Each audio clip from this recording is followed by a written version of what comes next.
3번 문제입니다. 고객 만족도를 향상시키고 지속적인 상품 구매를 유도하려고 하면 한 번 물건 사고 고객이 다시는 방문하지 않는 이런 일이 있어서는 안 되겠죠. 원래 올바른 고객 응대 자세라고 하는 것은 이런 겁니다. 고객의 특성을 파악하고 전문적인 상담과 정보를 제공해서 구매 결정에 도움을 주고 구매 행동을 촉발시키는데 이건 일회성으로 끝나서는 안 되죠. 장기간 지속돼야 되거든요. 자, 첫 번째 보기를 보도록 할게요. 수익을 높일 수 있는 높은 가격의 상품 중심으로 판매하면 단기간 기업의 수익은 늘어나요. 하지만 그 고객은 다시 이 회사 제품을 사지 않습니다. 장기적인 고객 유치에는 오히려 위험한 게 1번이죠. 그래서 1번이 답이 되겠네요. 근데 나머지 보기를 좀 보면 고객 정보를 활용해서 지속적인 관계를 유지하고 전문적인 상담으로 신뢰를 얻고 그리고 설득력 있는 대화, 유용한 정보 제공해서 구매 결정에 도움을 주면 고객의 신뢰가 쌓이겠죠. 이런 것들은 고객과 장기적인 관계를 유지할 수 있게 하는데 1번은 장기적인 관계를 보장할 수 없기 때문에 그래서 1번이 답이 되죠. 4번 문제입니다. 고객 불만 처리 프로세스 단계가 나와 있습니다. 이 단계의 대화 중에서 잘못된 걸 찾아봐야겠죠. 귀하가 실수 저지른 단계가 어떤 단계인지 보도록 합시다. 먼저 1단계. 1단계 뭐였죠? 경청. 네, 알겠습니다. 그런 일이 있었군요. 이건 경청 맞죠? 그 다음 어떻게 넘어갑니까? 감사와 공감입니다. 뭘 감사한다고 했죠? 이야기를 해줘야 불만을 제기해야 회사에 어떤 문제가 있는지 그걸 파악할 수 있잖아요. 그게 고마운 거죠. 대부분의 고객들은 귀찮아서 그런 걸 얘기 안 해주거든요. 그냥 발길을 끊어버리지.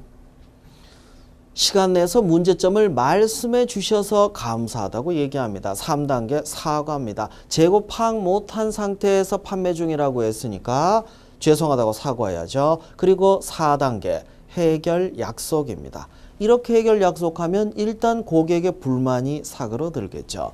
다음 단계 정보 파악해야죠. 어떤 해결 방안을 고객이 선호하는지 파악하기 위해서 해당 제품이 타 지역에 있는 경우 택배로 보내드려도 될까요?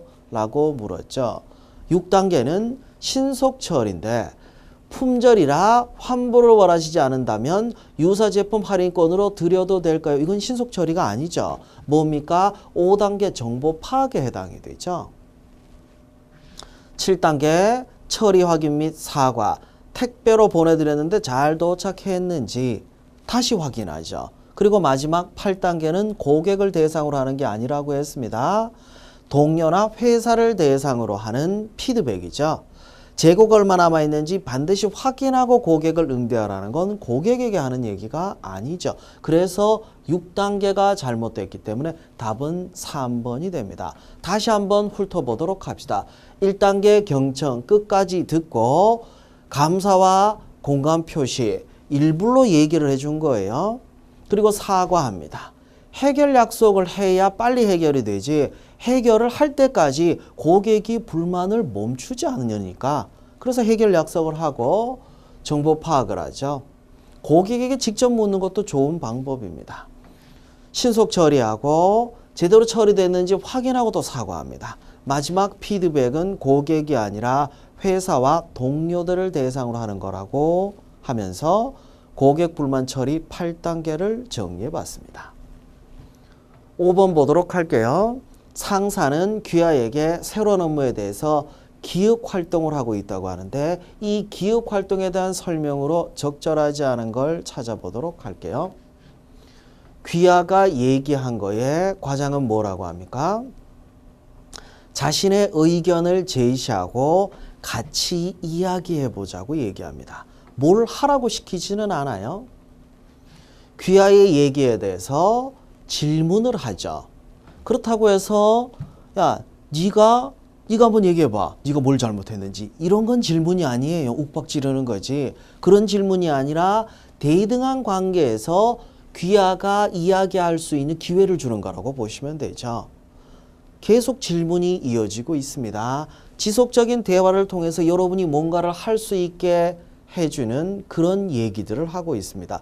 이런 상사라면 참 좋은 상사가 아닐까 싶네요. 정리하자면 사원과 함께 문제를 살피고 지도 격려하는 거지 지시하지 않습니다. 이걸 뭐라고 합니까? 코칭이라고 하죠. 자, 코칭에 대해서 잘못된 내용 보도록 할게요. 커뮤니케이션 모든 단계에서 활용될 수 있습니다. 어떤 단계에서는 가능하고 시간이 적게 들어 효율적이면 다 하고 있겠죠. 문제가 뭐냐면 코칭은 단기간에 봤을 때는 그리 효율적이라고 볼 수는 없습니다. 차라리 명령과 지시가 더 직접적이고 빠를 수도 있겠죠. 장기적으로 봤을 때 효율적인 거지 단기적으로는 시간이 많이 걸리는 문제가 있기 때문에 2번이 잘못된 내용이죠. 관리 스타일이라고 보는 게 맞겠죠. 통제보단 경청과 지원이죠. 앞에 대화도 통제하려고 한 거는 아니니까요. 그래서 답은 2번이 되겠네요. 나머지와 좀 비교해 보도록 합시다. 코칭이 성립되려면 수평적이고 협력적인 파트너십, 즉 철저하게 대등한 관계가 되어야 됩니다. 멘토링은 멘토가 멘티에게 지표를 제시하는 거죠. 지식을 전달하는 티칭도 있고 상담과 조언을 하는 카운셀링도 있습니다. 현실에서는 좀 비슷비슷하게 쓰는 것 같은데 정확하게 구분을 할 필요가 있죠.